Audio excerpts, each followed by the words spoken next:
Alors un asset deal, c'est quoi?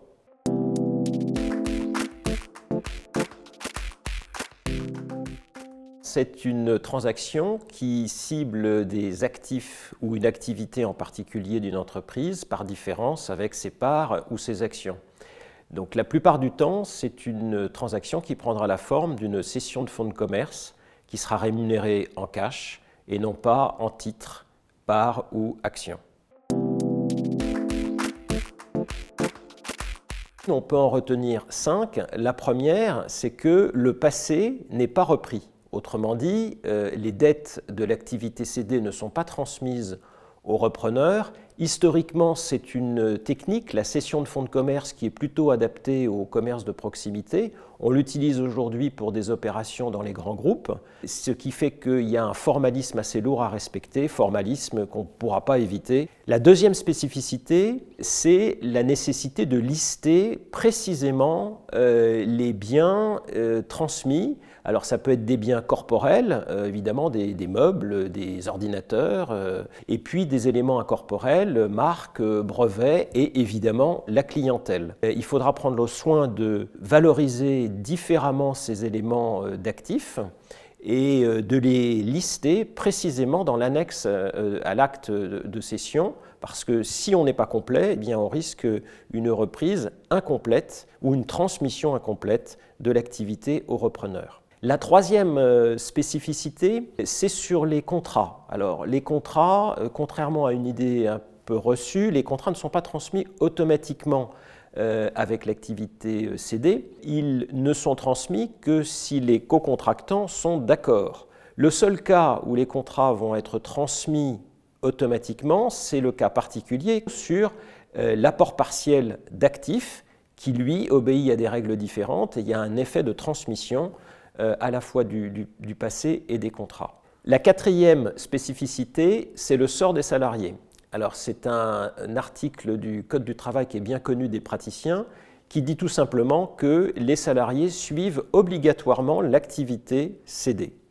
Il n'y a pas le choix, c'est une règle d'ordre public qui est obligatoire.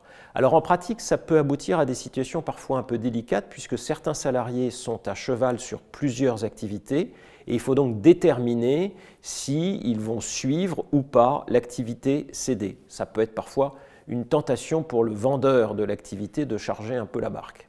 Cinquième spécificité, c'est le sort du bail.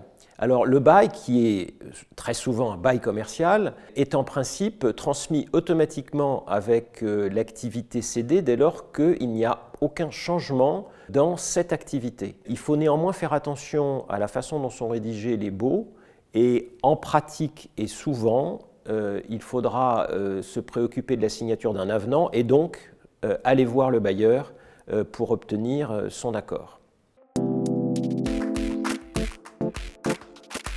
Alors, quelles sont nos recommandations?